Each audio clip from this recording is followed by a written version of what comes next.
Well, hello, we're back. This is a continuation of partnerships. We'll get, hopefully, if there's time on this tape or the next one, a little bit on LLCs.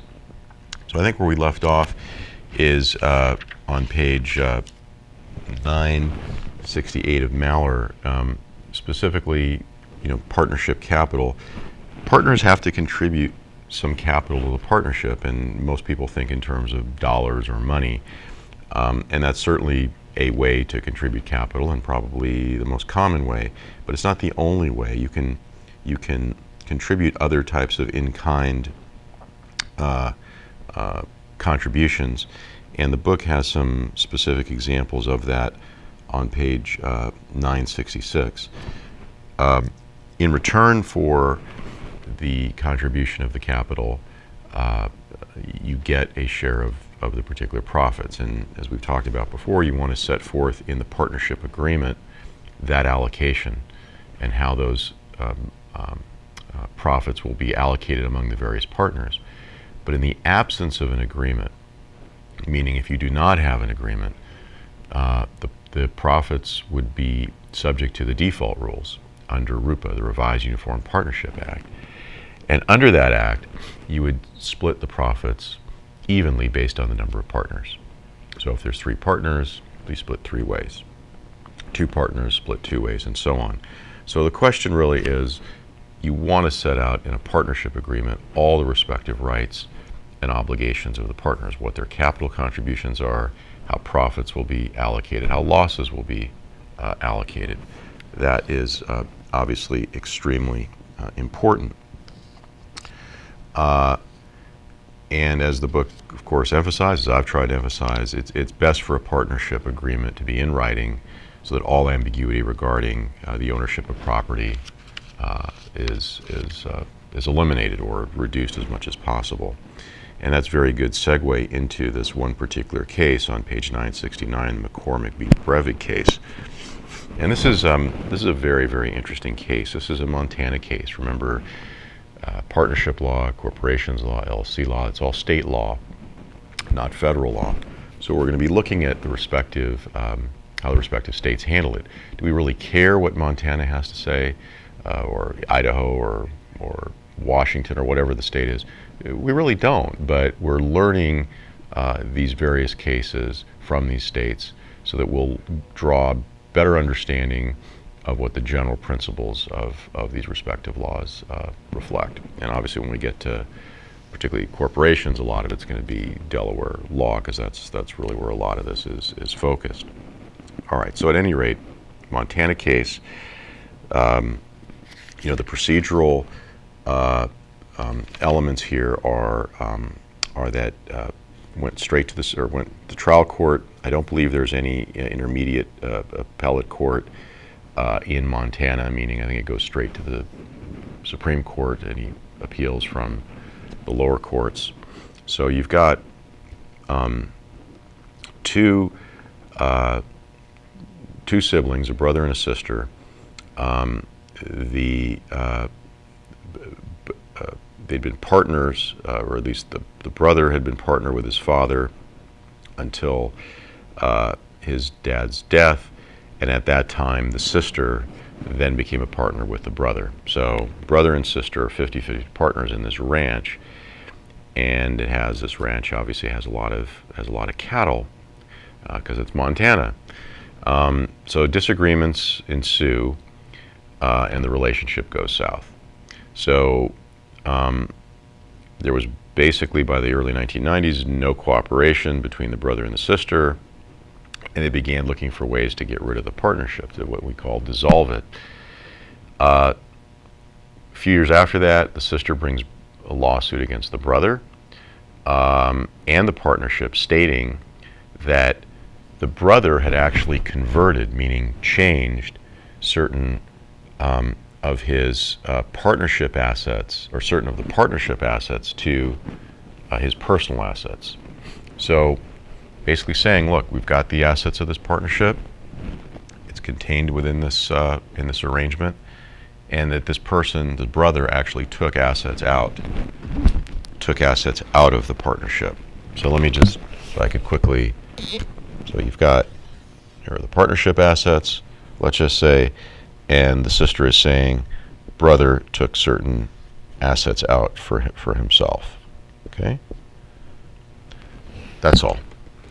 So what were those assets, and what are we saying were taken out? What we're saying were taken out, what we're saying was that there were certain cattle that were transferred to Clark. Sorry about that. That were transferred to Clark, and this was a gift from the mother. The mother had given the son 10 of these cattle. So what's the issue? They're his assets. Well, the issue is, in fact, they were listed and treated as partnership property for tax purposes. And, you know, what do cattle do? They have offspring. The proceeds from the sale of that offspring were placed into the partnership account. Okay, so that's actually pretty significant, right? You know, for tax purposes on the tax returns, treated as partnership assets. Okay, so let's just write this down, and hopefully I won't drop it this time. So tax purposes and sale of proceeds.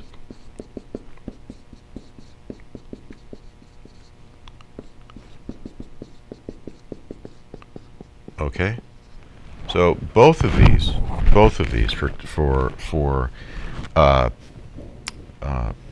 purposes of, you know, our interpretation, were treated as partnership assets. On the tax returns, it was treated, these cattle were treated as partnership property. And significantly, the sale of the proceeds of the offspring were treated and put into the partnership account.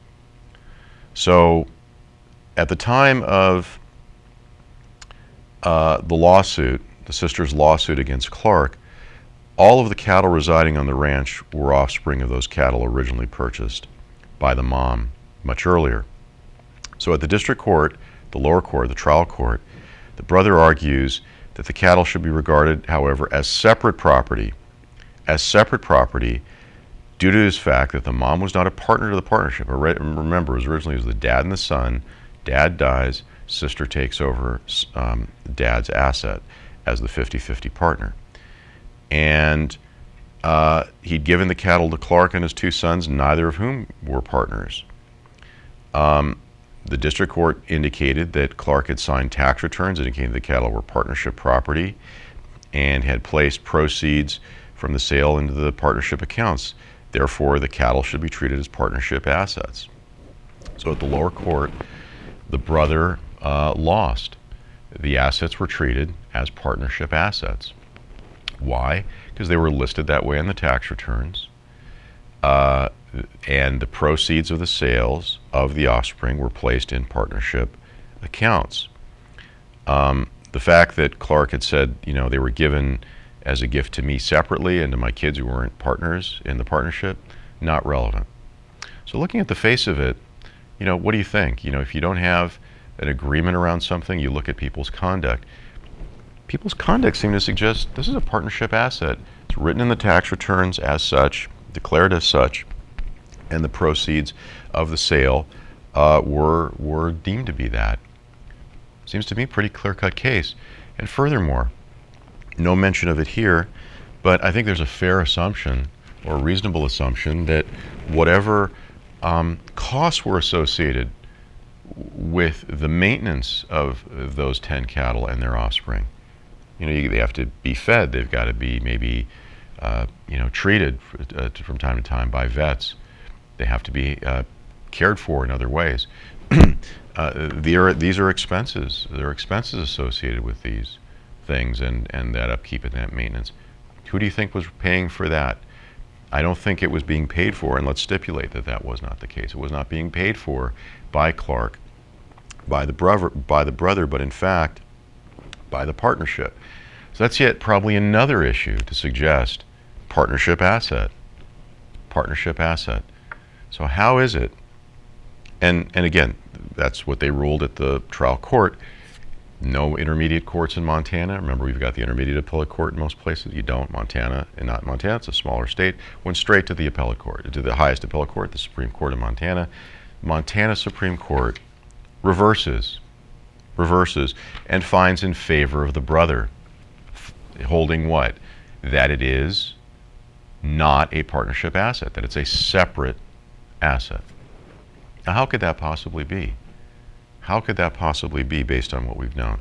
Stated in the, again, put it up here again, stated on the tax returns that it's a partnership asset.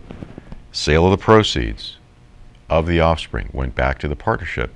And that third one I just mentioned, that's I don't think reflected here, but we could probably also safely assume the costs associated with the maintenance of these 10 cattle and their offspring would be a cost that I don't think Mr.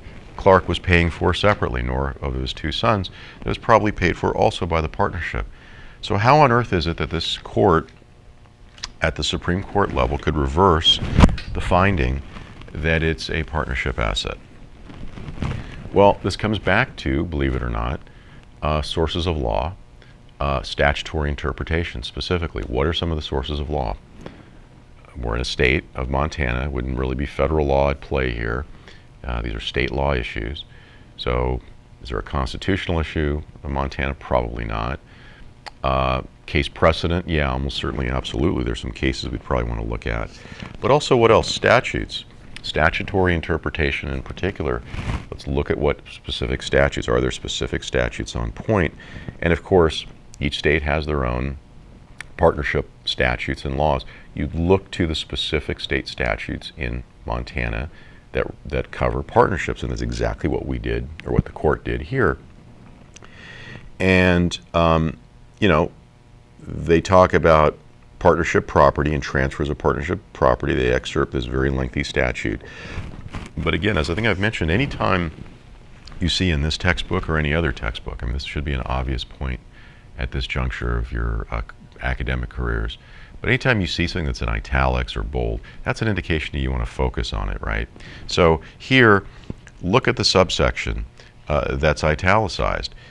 It talks about exactly the facts that are at play here. And let's just read it together. It's number section 5. Property acquired in the name of one or more of the partners without an indication in the instrument. And the instrument just means the written document that reflects the transfer.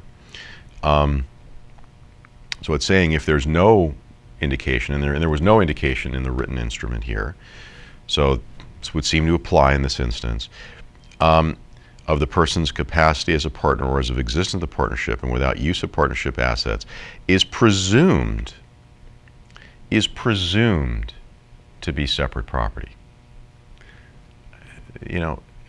Very subtle point, probably very difficult for somebody who's not an attorney or not a law student at this point in law school, that is, to fully grasp this. But it's an important point, but a subtle one.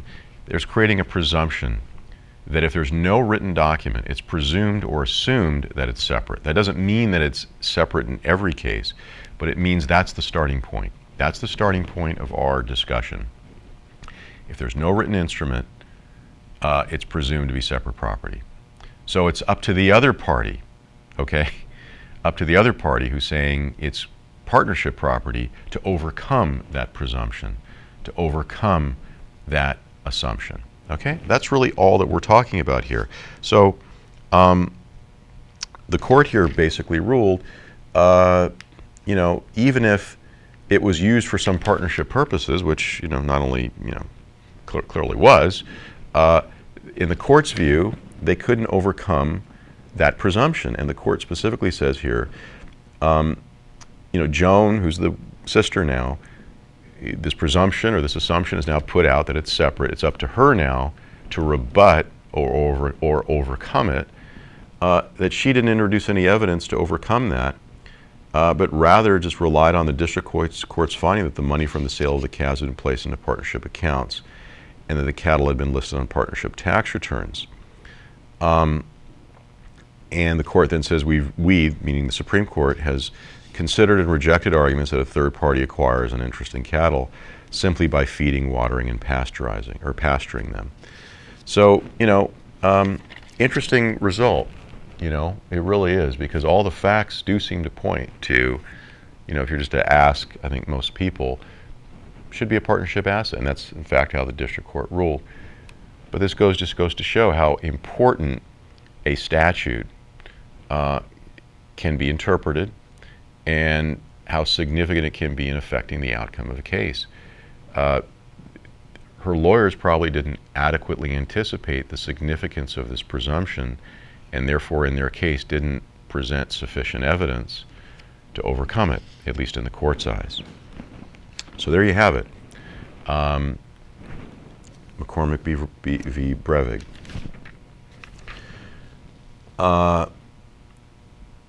Partnership interests. The owner of a partnership has an interest, obviously, in that partnership.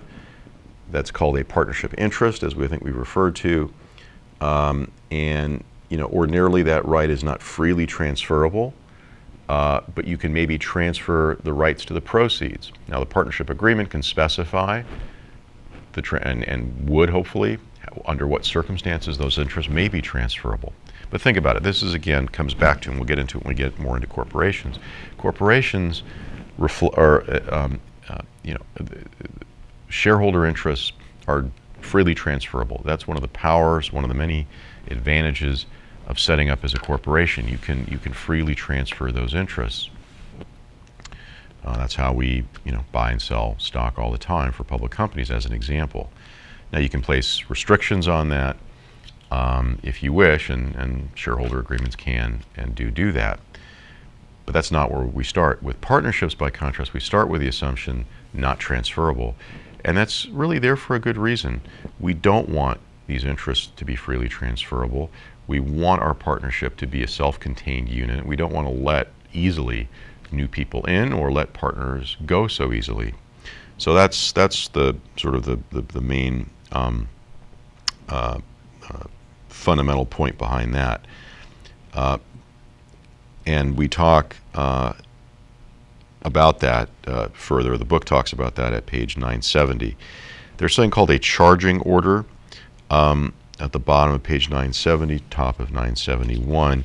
A partner's personal creditor with a judgment may ask the court to issue what's known as a charging order. That is an order charging all or part of the partner's transferable partnership interest with a payment to satisfy the unsatisfied amount. So it's really just, again, a technical term I'd like you to understand or hear of or know, be introduced to. Charging order just really refers to when a personal creditor is able to ask a court to essentially attach or gain access to all or part of that transferable interest of the partner to satisfy a judgment. So take a look at that on 970, 971. Again, I can't overemphasize the effect of a partnership agreement. A partner can put in and restrict transferable interests or impose negative consequences on a partner who transfers their transferable interest or suffers from a charging order. So there's things you can do within the partnership agreement that may dissociate or have the effect of kicking out a particular partner if some of those things occur. So please, continue to bear that in mind, and particularly the broader point that we want to have a written agreement whenever possible. We're not going to cover or worry about joint ventures and mining partners, so just please feel free to skip that last paragraph. Okay, and the problem cases. I want to do one that is a really good one, in my opinion, and kind of ties together some of these different points, particularly around different, what really constitutes a partnership, how partnerships can be created really in the absence of a written agreement, and also this distinction between being an employee or a partner. Are you both? Are you one or the other? Okay, so this is problem case number 6, and deals with a guy named John Williams, who was an assistant manager at a restaurant operated by Pizzaville Inc. He was promoted to manager and later designated a managing partner, with business cards describing him as such. So, guy's promoted, he's an assistant manager, he's promoted, and he's given a title, and the title has the word partner in it. Okay, just like we talked about, when you integrate the word partner in your discussion, in your communications, by itself, it's not what we say dispositive or the one only thing you'll look at to make a determination whether there's a partnership or not. But simply by virtue of using it, yeah, you're creating a question at least of whether or not a partnership is there. So if you don't intend to have a partnership, don't use the word. Simple. But simply because you use it doesn't mean you automatically create one. But by virtue of using the word, it does open the door to asking these questions and looking at it more carefully and maybe creating some doubts or discussions as to whether or not it is a partnership. So at any rate, the guy's promoted to manager and then later given this title of managing partner, and his business cards describe him that way. His salary, this guy Williams, his salary was $270 a week plus 70% of the gross sales minus cost of food purchases and employee wages. Okay, so let's just stop right there. There's no written agreement. There's no written agreement about a partnership. At least these limited facts here don't say anything about that. So let's assume there's no such written agreement. So the guy's an employee. He's an assistant manager or employees. He's promoted and he's given this title. His business cards also indicate that title, which has the word partner in it, or managing partner. What do we know about partnerships, though, in terms of if there's no agreement? We know that the default rules specify split of the profits, a split of the losses, equally and evenly among the various partners if there's no written agreement to reflect it. So what do we have here? We've got a base salary of $270 a week. Oh, and one more thing. We also know that partners are not employees, and employees are not partners. Okay? Unless the parties expressly agree to it to be so. So what do I mean by that? Your partnership arrangement, you're wearing the hat of a partner. That's separate. Any sort of relationship you have as an employee, that's a separate deal. That's a separate situation. You can be a partner and an employee. You're simply wearing two different hats. And those two hats cannot be interchanged or switched. They've got to be kept separate and distinct. So you can be a partner and an employee, but being a partner does not make you an employee. So in other words, if you want to be an employee and you also happen to be a partner, you need to create a separate relationship. You need to say, okay, here's my relationship as a partner. Say there are three partners, I'm sharing the profits 50-50 with my other partner. I'm responsible for the general management of the partnership, but you know what?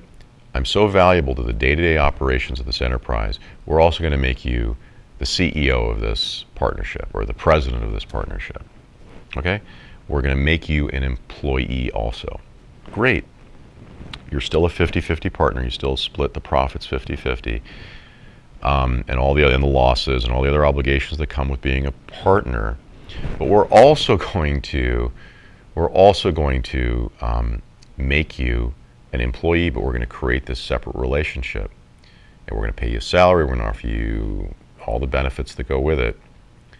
Pay your payroll taxes, you'll have unemployment insurance, you'll have all that stuff. But those are separate, not to be mixed or intermingled. All right, so I digress.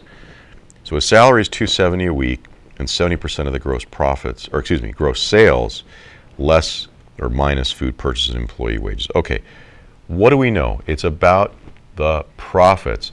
Read this carefully. It says gross sales. Gross sales do not equal profits.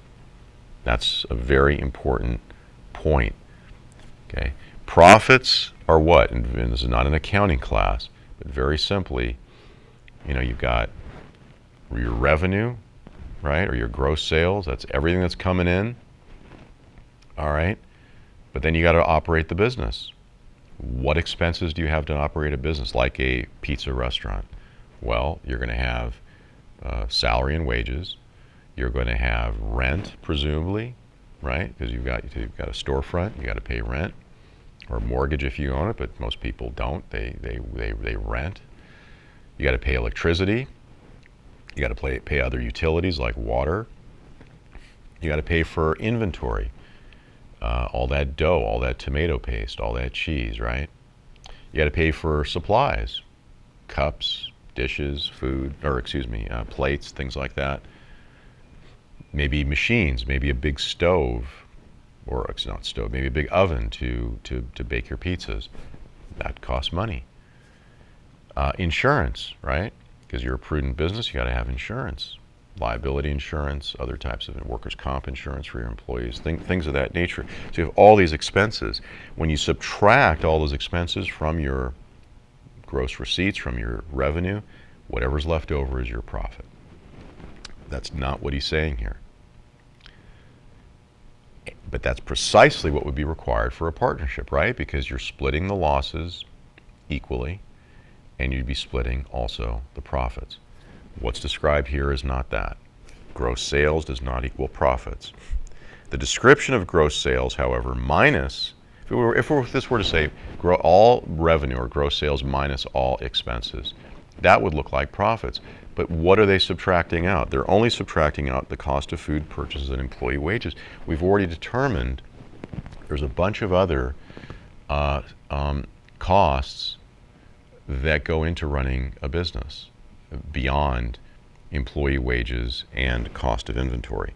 So this is a distortion. This is not a true statement of what a partnership would look like. So that's an important thing. We got to say, well, maybe this isn't a partnership. Yeah, he's using the word partner on the business card, but they're not splitting the profits. And we know that's a requirement for a partnership, or nor the losses for that matter. Pizzaville then fires Williams. Williams sues Pizzaville to receive a portion of the value of the restaurant business on the ground that he was a partner. Okay, there's something that's also very strange about this. I don't know if anyone noticed. Usually there's a few students that do. This is a partnership, or he's trying to hold it out as a partnership, right? But what did it say in the first sentence? John Williams was an assistant manager of a restaurant operated by Pizzaville, Inc. Is that a partnership? No, it is not. It is a corporation.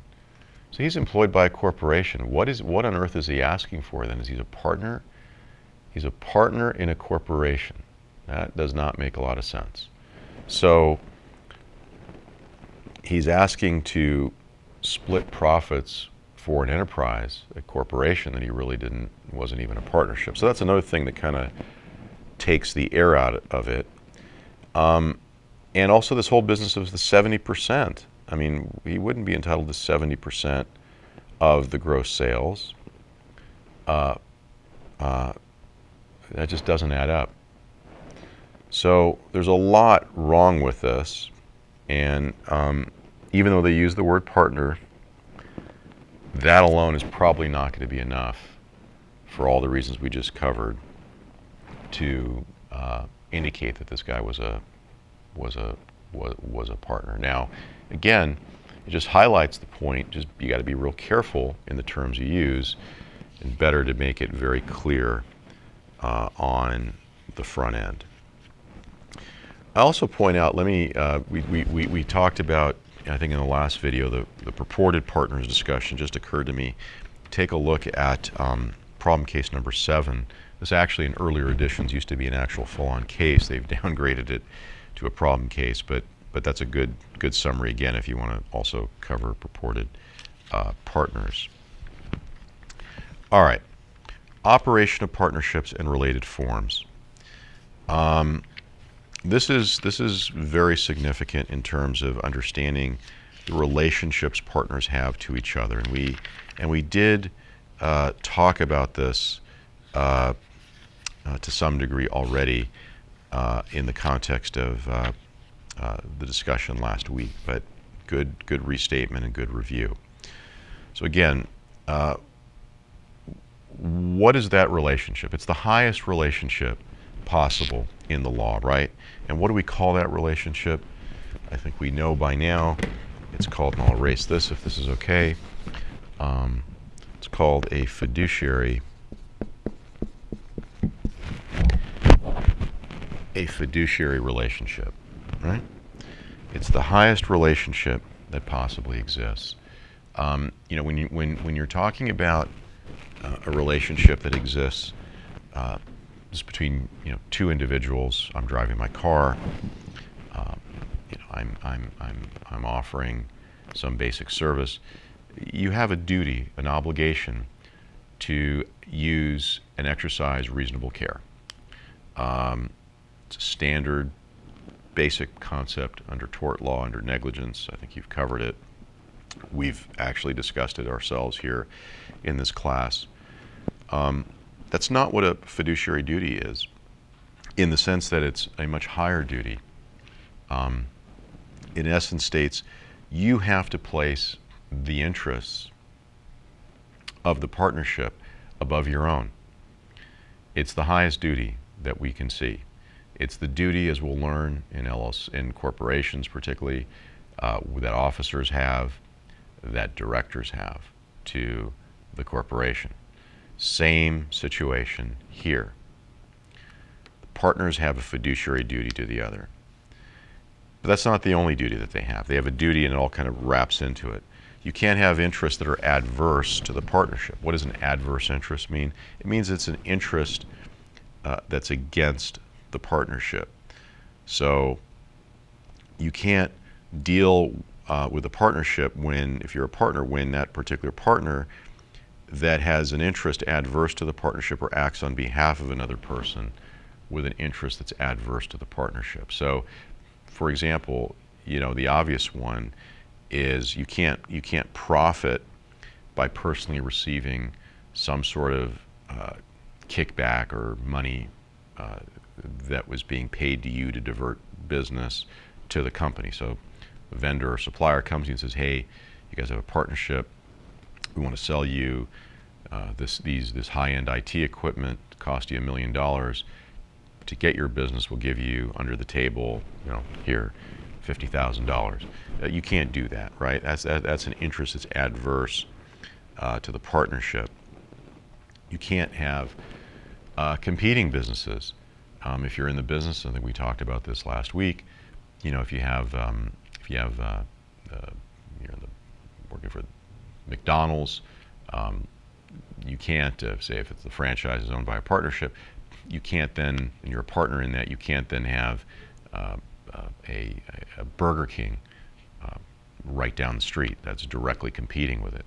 That would be potentially sucking business away from the partnership.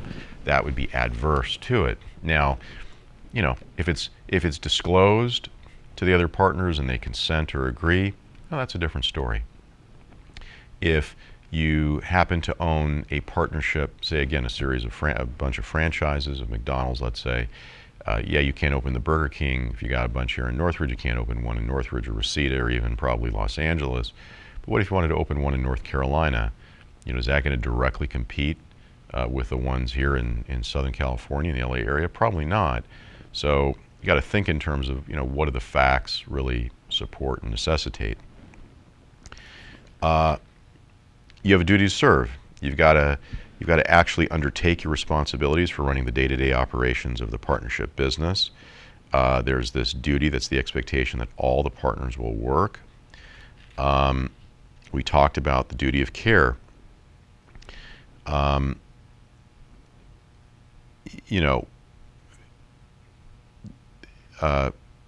There is a basic standard of care, and that duty of care, to act reasonably, to act like an ordinarily prudent person would act, is a basic fundamental standard. There's a duty to act within your actual authority. What does this mean? It means that you're acting within the scope of your duties, of your obligations as a partner. You can't go beyond or exceed those duties. So if it's a partnership to invest in and say own and operate real estate, commercial real estate, shopping centers in Southern California, That's the mission. That's what you set it up for. You can't then, as a partner, unilaterally take partnership funds and invest it in technology stocks. That would not be consistent with what your actual authority is considered and deemed to be under the partnership. There may be closer calls. Maybe you set up the partnership with the intention of investing in and owning and operating commercial real estate, specifically shopping centers in San Fernando Valley. You saw opportunities, say, in Irvine. Would that be close enough?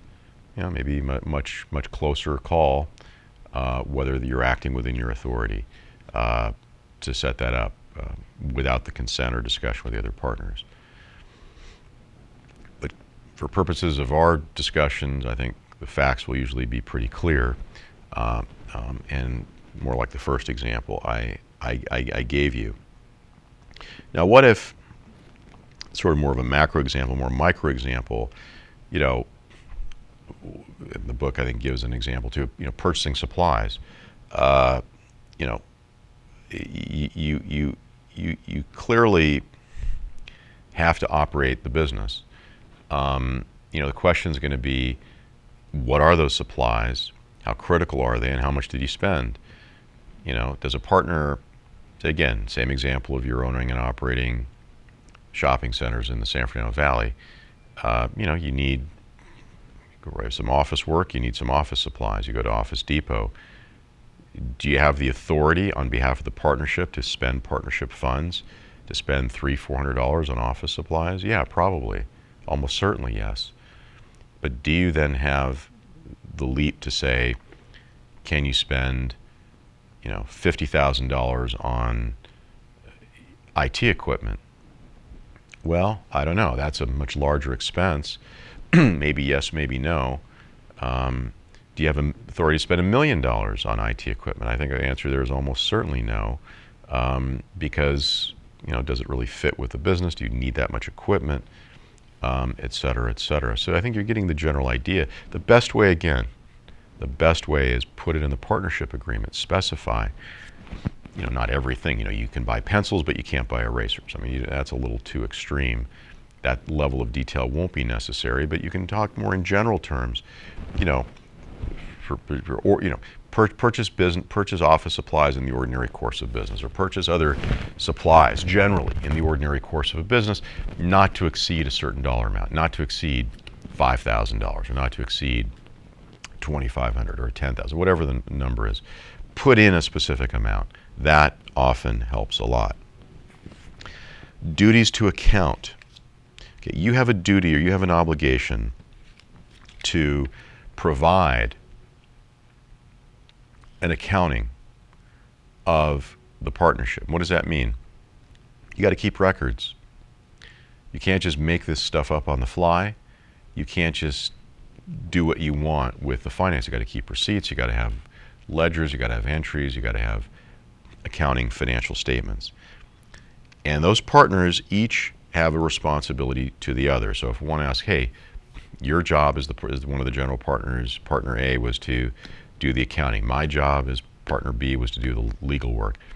We have a duty to each other to present the relevant documentation to one another.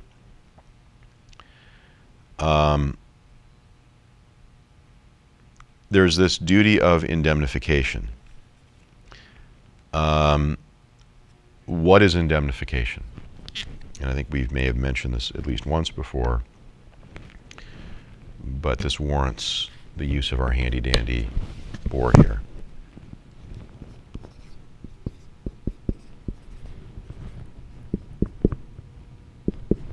Write the word indemnify or indemnification. What does indemnification mean? What does indemnify mean, or indemnity mean?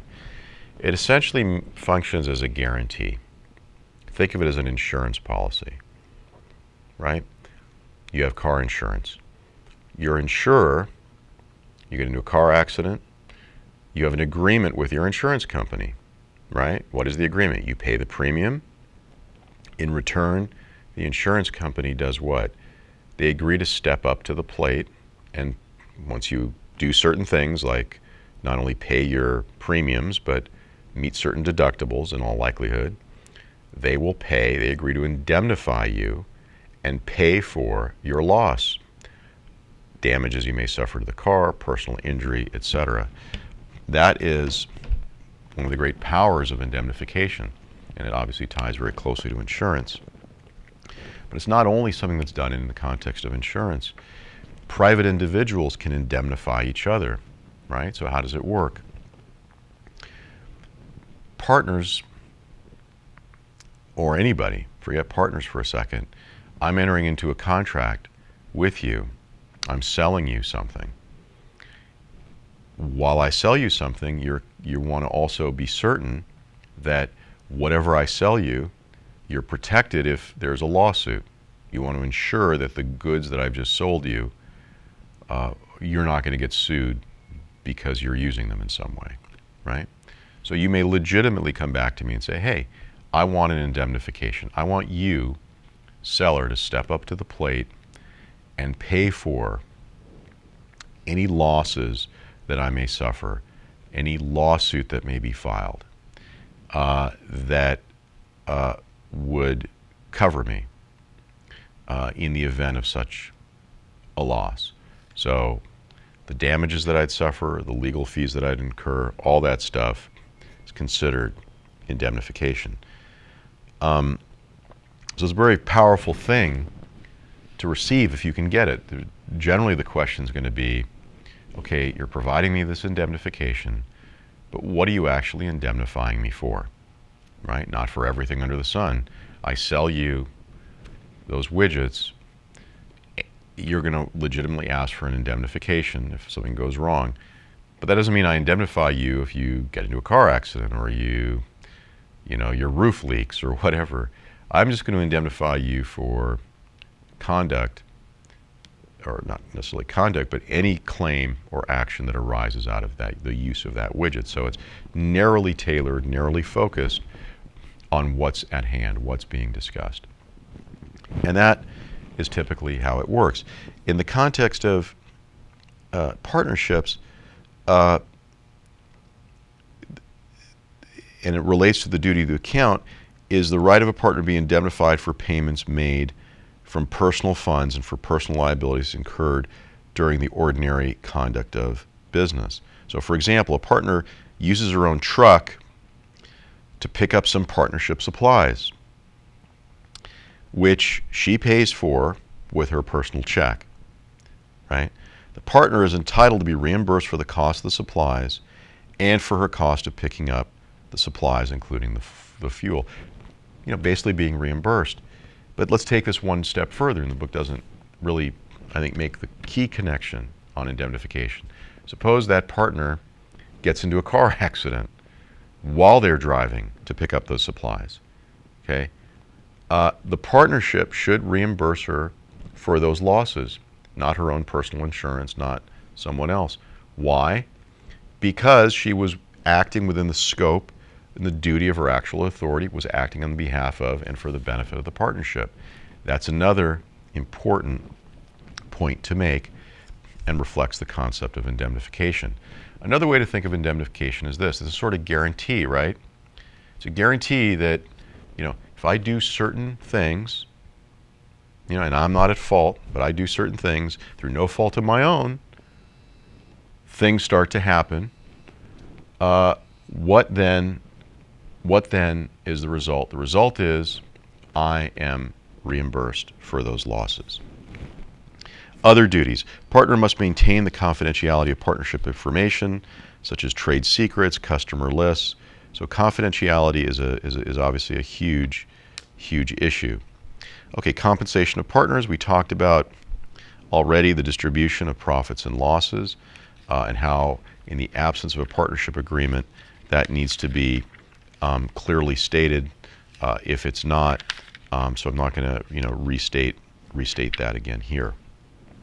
Okay, another important case, I don't want to spend a lot of time on it, but I do want you to read it carefully, is the Spector v. Conover case, 978, 979. And really, there's facts here, pretty detailed, pretty complicated, but really what it boils down to is this. You have a group of these partners, they all agree to build a shopping plaza. There's no written agreement. And that's almost always, or not almost, is frequently where the problems begin. But anyway, no written agreement. You have four of them. They all orally agree that they each have a quarter interest. They each have 25% interest. And they each contribute to the partnership. Their capital contribution each differs. One of them contributes the lease to the land. One of them is charged with, operating the building, and another one is responsible for keeping the books. So what happened?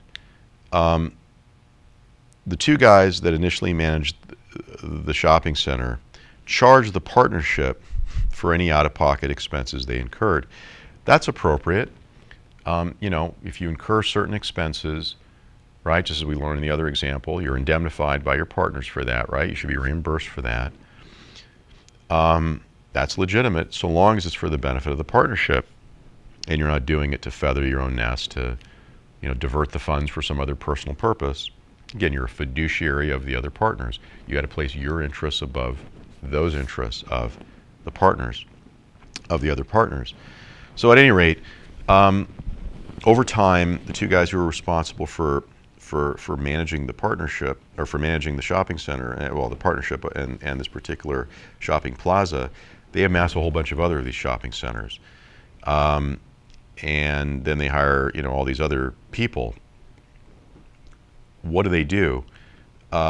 They then commingle the funds. They kind of mix everything together. Commingling. Let me see if I can write this down for you. Commingling.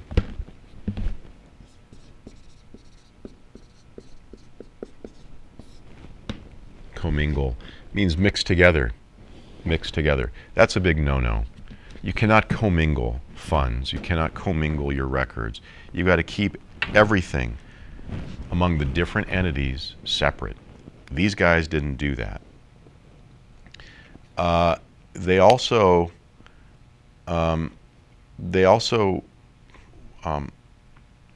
stopped making profit distributions to one of the partners, this guy Spector. So what did Conover, the partner who stopped making the distributions, what did Spector do? Well, he did what any intelligent person would do in the situation. He said, forget that.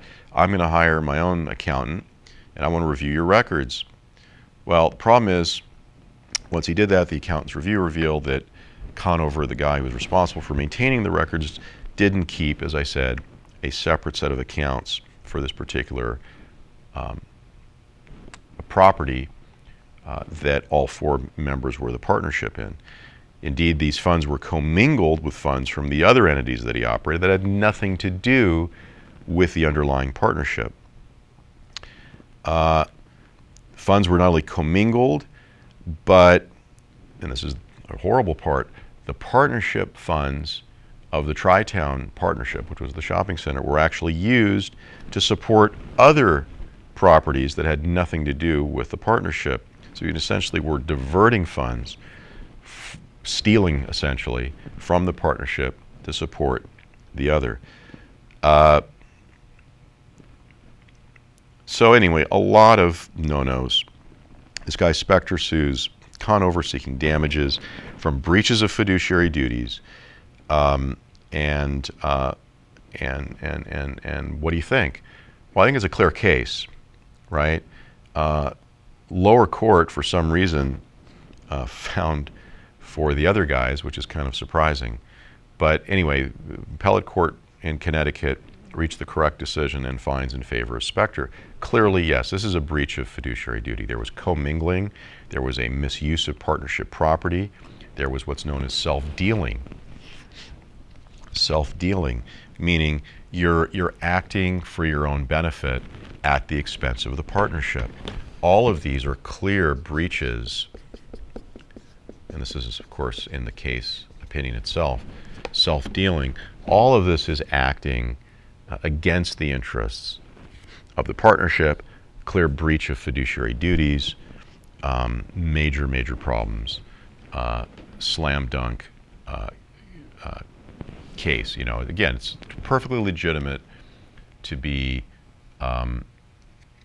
charging the partnership for certain fees that are legitimate, assuming the partners, agree also, of course.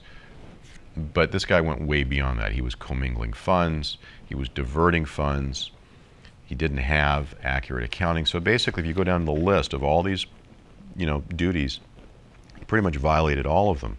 I don't know if he violated the duty of confidentiality, maybe even violated that one, but clearly the duty to account, fiduciary duties, commingling, self-dealing, all of those violating his duty of care, competing against the partnership, arguably, having interests that were adverse to the partnership. All of these key duties were pretty much violated. Okay, management powers of the partnership. We've kind of covered this to some degree already, but let's quickly again, good opportunity for a review. Individual authority of partners. There's really three that I want to cover in this class. First is implied authority, second is express authority, and third is apparent authority. Okay, express, applied, and apparent.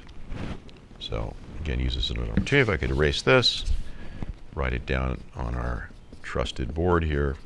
Implied, express, and apparent.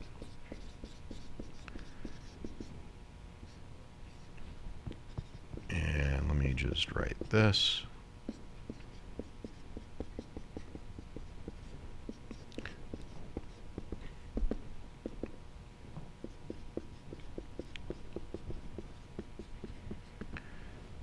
And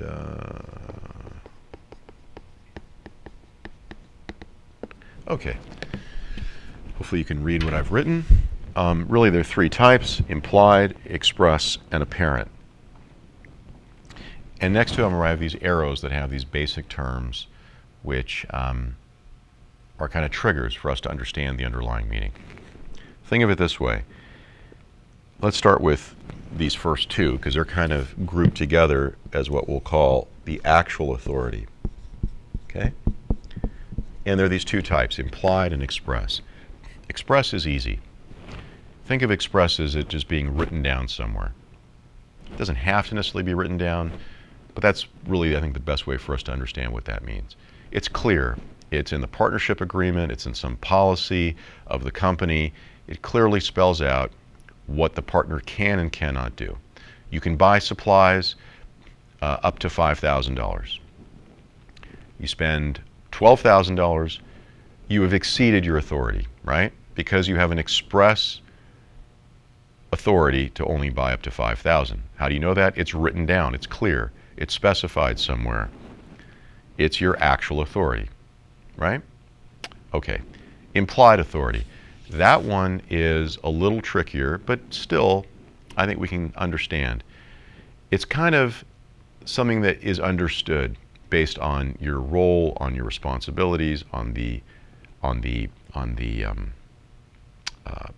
industry maybe that you're in, and it's predicated on the proposition that, look, we're not in a position to write everything down. Yeah, it's great if you can have clear rules that are written. And I've consistently emphasized, hey, put it in writing. Avoid problems. Make it clear. I'm with that program 110%. But no person, no partnership, no business deal can contemplate every possible scenario that may arise. That's just not going to happen. None of us are prescient enough. None of us are smart enough to figure all that out. We don't have the crystal ball. So there are certain things that will be implied in terms of what your authorities are, what your ability to act may be. So just because it's not written down somewhere in a policy or in the partnership agreement doesn't mean you might not have that authority. So what might that example look like?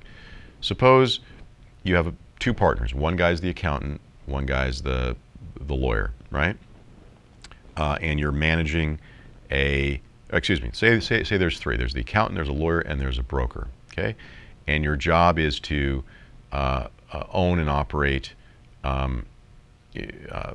shopping centers. Okay, so kind of understood, maybe may not be written down in the partnership agreement. Say you agree to split it 3 ways. Just say you have a partnership agreement, split profits, split losses. But it's kind of understood. The broker is the guy who's got the expertise to find new investments to buy. The lawyer's job is going to be the one who's going to maybe help manage drafting the agreements for the buy and the sells. And the accountants will keep the book. Accountant guy will keep the books and file tax returns. It's kind of implied. It doesn't have to necessarily be written down in the partnership agreement. So if the accountant goes off and fires their external CPA to hire a new one, the question might be, did that partner have the implied authority to do that? And arguably the answer is yes, because even though it's not written down, it's logical that, hey, they were doing the accounting. That's their primary responsibility.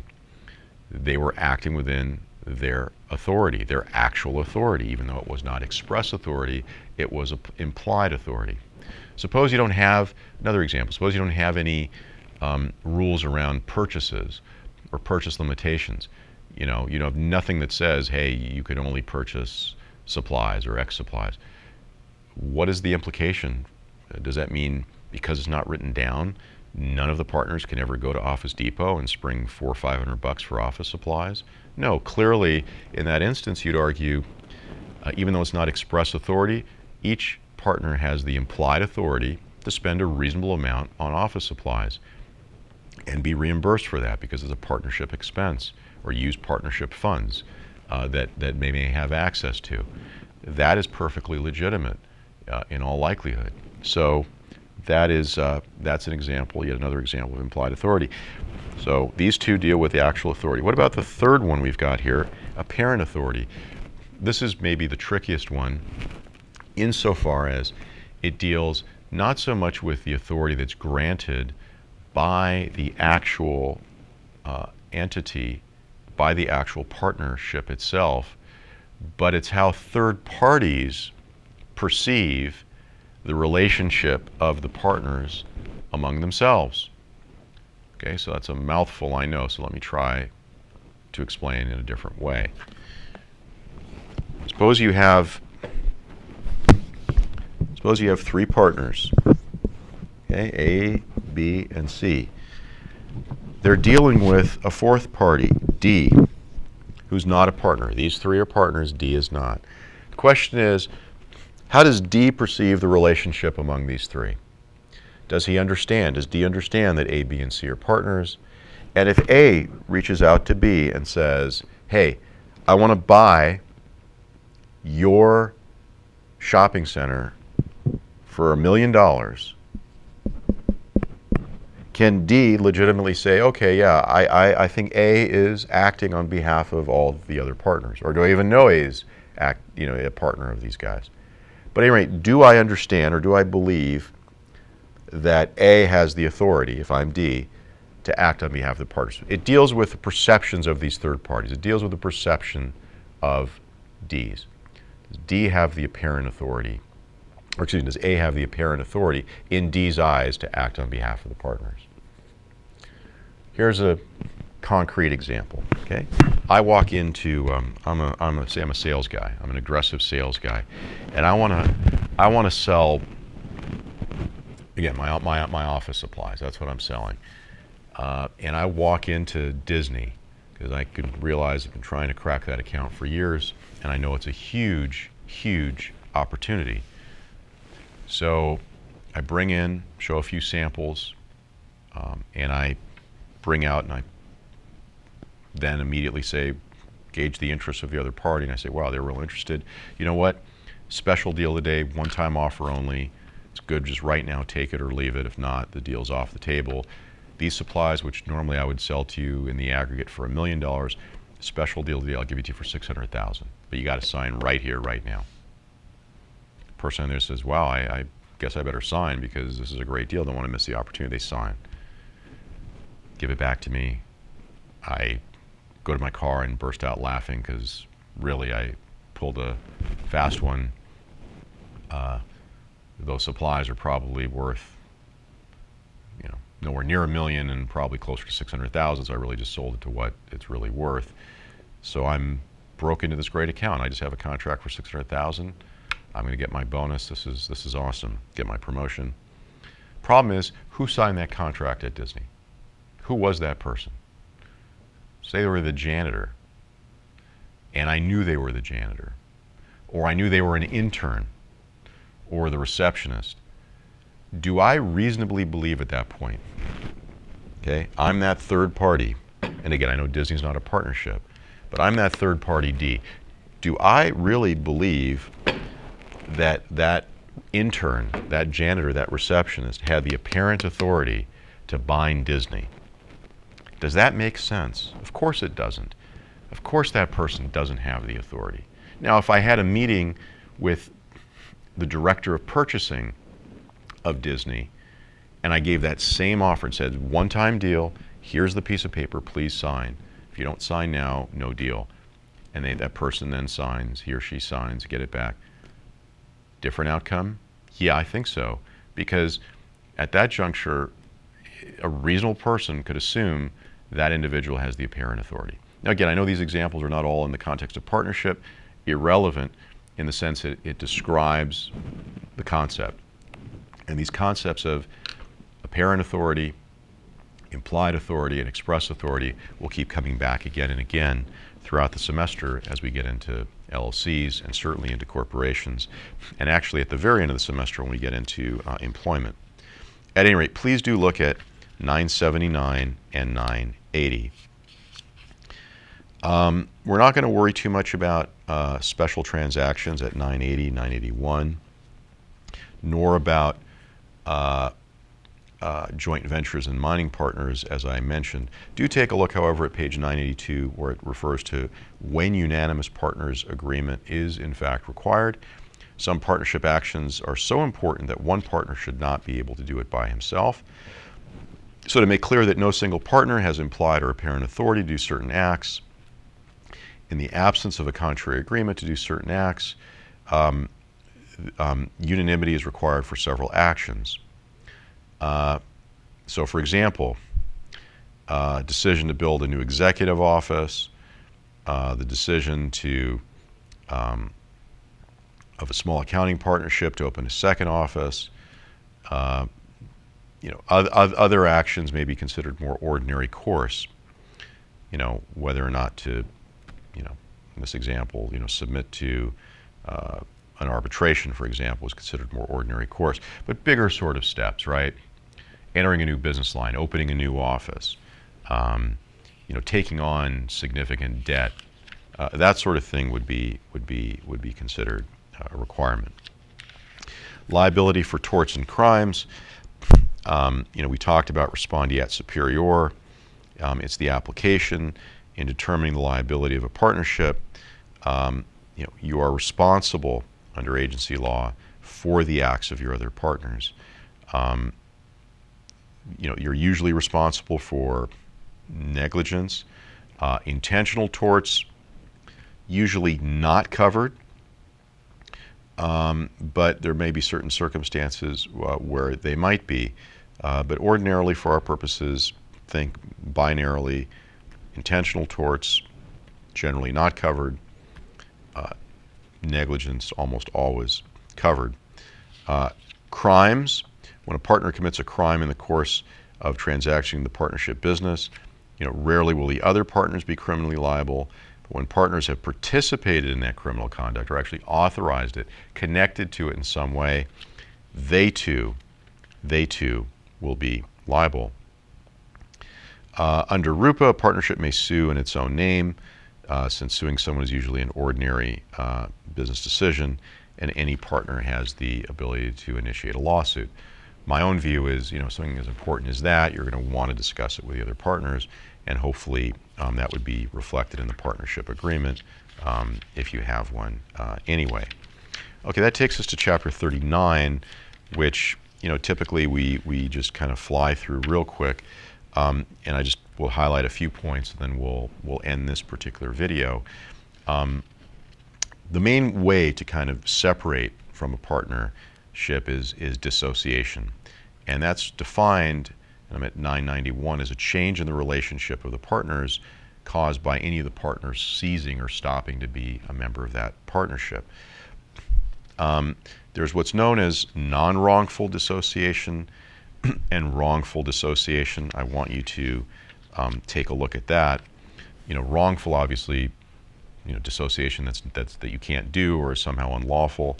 Non-wrongful, you kind of couldn't control it and it will be allowed. An obvious one is death, right? You can't control usually whether or not if you die. So, if you die, you're dissociated. It's considered non-wrongful. A withdrawal of a partner at any time from a partnership at will. A partnership at will is just a partnership that's set up so that any partner can withdraw at any time. It doesn't have a particular undertaking or a particular time frame associated with it.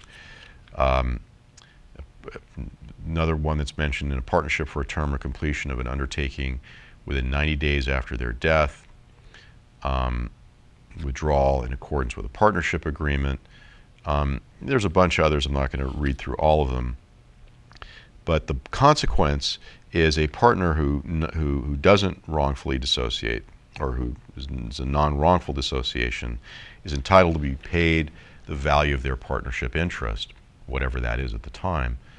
The partner or their representative has no power to dissolve the partnership or to force it to be wound up or eliminated unless it's a partnership at will or the partnership has no term.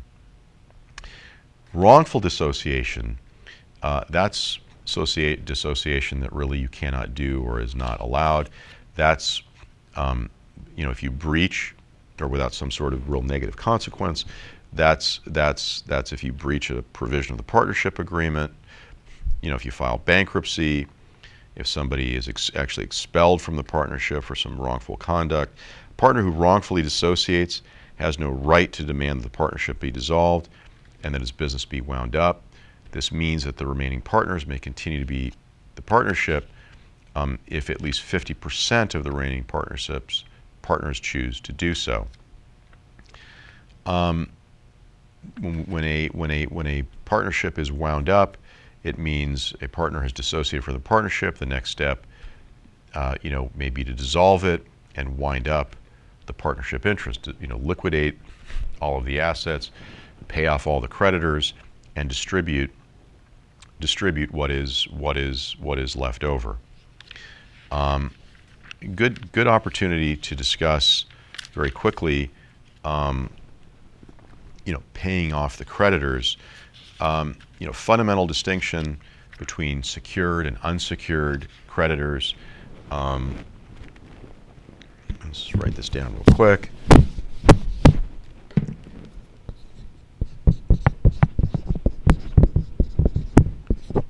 Okay, unsecured.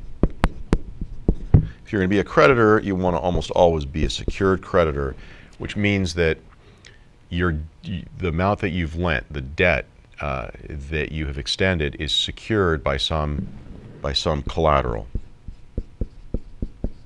Okay, so an obvious example: a car, right? Suppose you don't lease, say you own your car, but you don't pay cash for it. So you got your 2008 Honda Civic, you paid $5,000 for it, you put $1,000 down, and you finance the rest with Honda Finance, let's say. So that $4,000 is debt. It's financed. You make those $200 payments every month for how many years that comes to. You stop making the payments. What does Honda Finance do? Well, they send a demand letter. You can't make the payments. Then what happens? Honda Finance will take over the collateral, right? Their debt is secured by the collateral. The debtor stops making the payments. They take the asset. That's what backs up the debt, and it's a good thing to have as a creditor, right? It's like a backstop, right? The guy you loan the money to stops making the payments to you. Well, worst that happens, it's not a good thing, but you take over the asset. Same thing with a house, right? The home is the collateral. Most people don't pay cash for their home, so they finance it. It's secured by the asset is actually secured. The debt is actually secured by the asset itself, by the home itself. Stop making the payments, the bank or whoever the lender is takes over the home. Not all debt is secured. An obvious example of unsecured debt, of course, is credit card debt.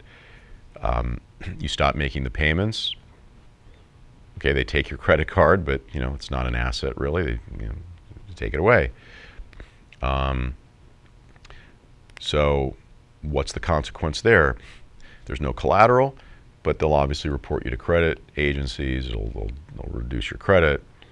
But all that unsecured debt is not is much more powerful, and all the debtors who are paid off first in a bankruptcy situation or any reorganization situation, the secured debtors will be paid before the unsecureds are paid. So if you're a debtor, if you're a lender, or the best situation, if you're a creditor, the best situation to be is a secured position as opposed to the unsecured position.